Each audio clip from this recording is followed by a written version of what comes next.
প্রবাসীদের জীবনটা কেমন, আমরা দেশে বসে তার কতটুকুই বা বুঝি। প্রবাস মানেই শুধু টাকা নয়, প্রবাস মানে অনেক না বলা কষ্ট, একাকিত্ব আর বিসর্জনের গল্প।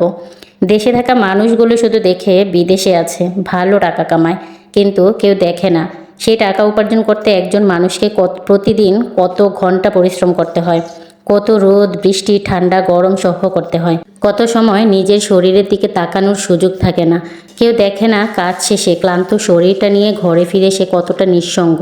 কেউ দেখে না অসুস্থ হলেও নিজের হাতে ওষুধ খেয়ে তাকে নিজেকেই সামলাতে হয়। কেউ দেখে না মন খারাপ হলে পাশে বসে কি হয়েছে বলার মতো আপন মানুষটাও সেখানে থাকে না। অথচ দেশে বসে অনেকেই খুব সহজে বলে, একটা আইফোন এনে দিও, একটা ল্যাপটপ লাগবে, চকলেট আনবে, শ্যাম্পু সাবান পারফিউম খেজুর আনবে, আমার জন্য একটা ভালো জামা আনবে। চাওয়াগুলো খুব সহজ, কিন্তু এগুলো কিনতে যে কত টাকা খরচ হয় সেই হিসাবটা কেউ জানতে চায় না। প্রবাস থেকে টাকা আসে মা বাবার জন্য, ভাই বোনের জন্য, স্ত্রী সন্তানের জন্য, ঘরের খরচের জন্য, ঋণ পরিশোধের জন্য, জমি কেনার জন্য, বাড়ি করার জন্য, সন্তানের ভবিষ্যতের জন্য। একটা টাকা কত ভাগে ভাগ হয়ে যায় সেটার হিসাব করতে করতে প্রবাসীর নিজের জন্য আর কিছুই থাকে না। আর মাস শেষ হওয়ার আগেই যখন আবার ফোন আসে টাকা লাগবে, তখন ওপারের মানুষটা হয়তো কিছুক্ষণ চুপ হয়ে থাকে, কারণ তারও তো সীমা আছে। কিন্তু টাকা দিতে না পারলেও শুনতে হয়, টাকা পাঠাচ্ছ না কেন, আগের মতো টাকা দিচ্ছ না কেন, আর একটু বেশি পাঠাতে পারো না কেন, বিদেশে থেকে এত কম টাকা কামাও কেন। কেউ একবারও জিজ্ঞেস করে না তুমি নিজে কেমন আছো, তোমার হাতে টাকা আছে তো, তুমি ঠিকমতো খাচ্ছ তো, এত কষ্ট করে আর কতদিন থাকবে। একজন প্রবাসী যদি 3 মাসের ছুটিতে দেশে আসে তখন সবাই ভাবে অনেক টাকা নিয়ে এসেছে, কিন্তু কেউ জানে না সেই 3 মাসের মধ্যেই তার বহুদিনের সঞ্চয় শেষ হয়ে যেতে পারে। কখনো এমনও হয় ছুটি শেষ হওয়ার আগেই সে আবার বিদেশ যাওয়ার জন্য অস্থির হয়ে ওঠে, কারণ দেশে থাকা কয়েক মাসেই খরচ হয়ে যায় জমিয়ে রাখা টাকা, কখনো আবার ঋণও করতে হয়। অথচ মানুষ ভাবে বিদেশে থাকে ওর টাকার অভাব কিসের। প্রবাসীর সবচেয়ে বড় কষ্ট, সে সবাইকে দিতে পারে কিন্তু নিজের জন্য চাইতে পারে না। তার নিজেরও ইচ্ছে হয় নতুন জামা কিনতে, তারও ইচ্ছে হয় সুন্দর একটা পাঞ্জাবি পরে ঈদের নামাজ পড়তে, তারও ইচ্ছে হয় পরিবারের সঙ্গে বসে সেমাই খেতে। কিন্তু ঈদ আসলেই আগে শপিং হয় মা বাবার জন্য, ভাই বোনের জন্য, স্ত্রী সন্তানের জন্য। কেউ হয়তো একবারও জিজ্ঞেস করে না তুমি নিজের জন্য কি কিনেছ। অনেক প্রবাসী ভাই ঈদের নতুন পাঞ্জাবিও কিনতে পারে না, কারণ সেখানে তার নতুন পাঞ্জাবি দেখে বলার মতো কেউ নেই তোমাকে খুব সুন্দর লাগছে। ঈদে সবাই যখন আপনজনকে জড়িয়ে ধরে, প্রবাসী তখন মোবাইলের স্ক্রিনে আপনজনের মুখ দেখে। সবাই যখন একসঙ্গে নামাজ পড়তে যায়, সে হয়তো 1000 মাইল দূরে একা দাঁড়িয়ে নামাজ পড়ে। সবাই যখন কুরবানির মাংস ভাগ করে আনন্দ করে, তখন যার উপার্জনের টাকায় সেই কুরবানি হয়েছে সেই মানুষটি হয়তো সেই মাংসের স্বাদ থেকে দূরে থাকে। কত অদ্ভুত জীবন। আরেকজন প্রবাসী বাবার কষ্টটা হয়তো পৃথিবীর সবচেয়ে নীরব কষ্টগুলোর একটি। তার সন্তান জন্ম নেয়, সে ভিডিও কলে সন্তানের মুখ দেখে। বাচ্চাটি একটু একটু করে বড় হয়, হাত পা নাড়তে শেখে, হাঁটতে শেখে, আধো আধো কথায় বাবা ডাকতে শেখে। কিন্তু বাবা পাশে নেই, বাবা দেখতে পায় না প্রথম হাঁটা, বাবা শুনতে পায় না প্রথম স্পষ্ট বাবা ডাকটা। বাবা সেই নরম তুলতুলে গেলে চুমু খেতে পারে না, বুকের মধ্যে জড়িয়ে ধরে ঘুম পাড়াতে পারে না। ভিডিও কলে সন্তানকে দেখে হাসতে হয়, অথচ কল কেটে দেওয়ার পর চোখের পানি লুকিয়ে ফেলতে হয়। একদিন দেশে ফিরে দেখে যে সন্তানকে কোলে নেওয়ার জন্য এতদিন অপেক্ষা করেছে সে হয়তো আর কোলে ওঠার বয়সই নেই। প্রবাসী বাবা টাকা পাঠিয়ে সন্তানের ভবিষ্যৎ তৈরি করে, কিন্তু সন্তানের শৈশবটা নিজের চোখের সামনে দেখতে পারে না। এটাই প্রবাসীদের নির্মম বাস্তবতা।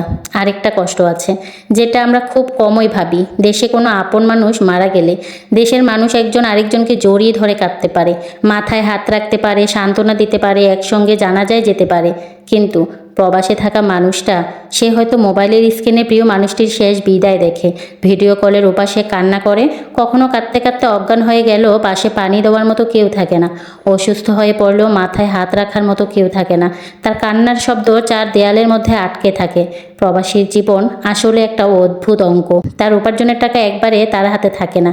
কিছু যায় বাবা মায়ের কাছে, কিছু যায় স্ত্রীর কাছে, কিছু যায় ভাই বোনের কাছে, কিছু যায় সন্তানের পড়াশোনায়, কিছু যায় ঋণ পরিশোধে, কিছু যায় বাড়ি ঘর করতে, কিছু যায় জমি কিনতে। শেষে নিজের হাতে থাকে সামান্য কিছু টাকা। এই সামান্য টাকাও আবার কখনো জরুরি প্রয়োজনে শেষ হয়ে যায়। তাই প্রবাসীর টাকা ভাগ হতে হতে এমন অবস্থায় পৌঁছে যায়, সে সবাইকে কিছু না কিছু দিতে পারে কিন্তু নিজের ভবিষ্যতের জন্য যথেষ্ট জমাতে পারে না। তারপর একদিন সে ভাবে আর একটু টাকা জমাই, তারপর দেশে ফিরবো। কিন্তু তখন নতুন চাহিদা আসে। বাড়ি করতে হবে, আর একটু জমি কিনতে হবে, ব্যবসা করতে হবে, মেয়ের বিয়ে দিতে হবে, ছেলের ভবিষ্যৎ গড়তে হবে, গয়না লাগবে, ঋণ পরিশোধ করতে হবে। চাহিদা শেষ হয় না, শুধু প্রবাসীর বয়স বাড়তে থাকে, চুলে পাক ধরে, শরীর ক্লান্ত হয়ে যায়, জীবনের সেরা সময়টা বিদেশের মাটিতে কেটে যায়।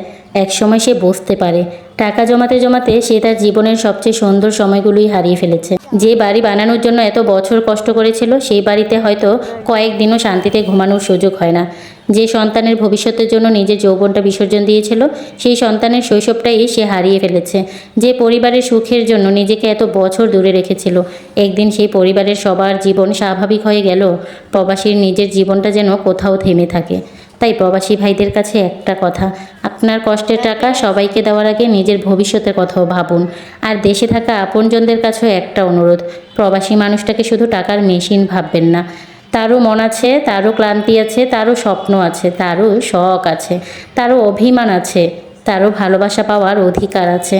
টাকা চাইবার আগে একবার জিজ্ঞেস করুন, তুমি কেমন আছো? টাকা পাঠাতে না পারলে রাগ না করে বলুন, সমস্যা নেই, তুমি আগে নিজেরটা দেখো। ঈদের আগে জিজ্ঞেস করুন, তোমার জন্য নতুন পাঞ্জাবি কিনেছ? সন্তানের সঙ্গে কথা বলার সময় বলুন, বাবা তোমাকে খুব ভালোবাসে। আর মাঝে মাঝে শুধু বলুন, তুমি এত কষ্ট করছো, আমরা সেটা বুঝি, বিশ্বাস করুন। একজন প্রবাসীর কাছে এই কয়েকটি কথাও অনেক বড় পাওয়া। আর পরিবারের সবাই যদি একটু হিসেব করে চলে, প্রয়োজনীয় চাহিদা একটু কমায়, প্রবাসীর উপার্জনের টাকাকে সঠিকভাবে ব্যবহার করে, তাহলে হয়তো সেই মানুষটাকে সারা জীবন প্রবাসে থাকতে হবে না। সেও একদিন দেশে ফিরে আসতে পারবে, সেও পরিবারের সঙ্গে বসে খেতে পারবে, সন্তানের সঙ্গে খেলতে পারবে, বাবা মায়ের পাশে বসতে পারবে, স্ত্রীর সঙ্গে সন্ধ্যায় হাঁটতে পারবে, ঈদের দিন নতুন পাঞ্জাবি পরে পরিবারের সঙ্গে ঈদগাহে যেতে পারবে। টাকার চেয়ে তখন তার কাছে এই ছোট ছোট মুহূর্তগুলোই সবচেয়ে দামি হয়ে উঠবে। কারণ জীবনের একটা সময়ের পর মানুষ বুঝতে পারে জীবন চালানোর জন্য টাকা দরকার, কিন্তু জীবন উপভোগ করার জন্য আপন মানুষ দরকার। প্রবাসীরা শুধু টাকা পাঠায় না, তারা তাদের ঘাম পাঠায়, পরিশ্রম পাঠায়, ঘুমহীন রাত পাঠায়, বুক ভরা কষ্ট পাঠায়, সন্তানের হারানো শৈশব পাঠায়, আর জীবনের সেরা সময়টুকু বিসর্জন দিয়ে আপনাদের ভালো রাখার চেষ্টা করে। তাই আজ থেকে কোনো প্রবাসীকে শুধু এই প্রশ্ন করবেন না, কত টাকা পাঠাবে, একবার জিজ্ঞেস করুন, তুমি কেমন আছো। হয়তো এই একটি প্রশ্নেই তার হাজার মাইল দূরের একাকিত্ব একটু কমে যাবে। আল্লাহ পৃথিবীর প্রতিটি প্রবাসী ভাই বোনের কষ্ট সহজ করে দিন, তাদের হালাল রিজিকের বরকত দিন, নিরাপদে রাখুন এবং তাদের পরিবারকে বোঝার মতো হৃদয় দিন। আমিন। আপনার পরিচিত কোনো প্রবাসী যদি এই কষ্টের জীবন পার করে থাকেন, তাহলে এই কথাগুলো তার কাছে পাঠিয়ে দিন। আর আপনি যদি নিজেই একজন প্রবাসী হন, তাহলে এই কথাগুলো আপনার আপন মানুষদের শেয়ার করে দিন। হয়তো মুখে বলতে পারেননি, আজ এই কথাগুলো আপনার হয়ে বলে দিক আপনার মনের কথাগুলো। একজন প্রবাসীর কষ্ট বুঝতে পারলে এই পোস্টটি শেয়ার করে দিন, কারণ আপনার একটি শেয়ার হয়তো কোনো একজন প্রবাসীর পরিবারের মানুষকে নতুন করে ভাবতে শেখাবে।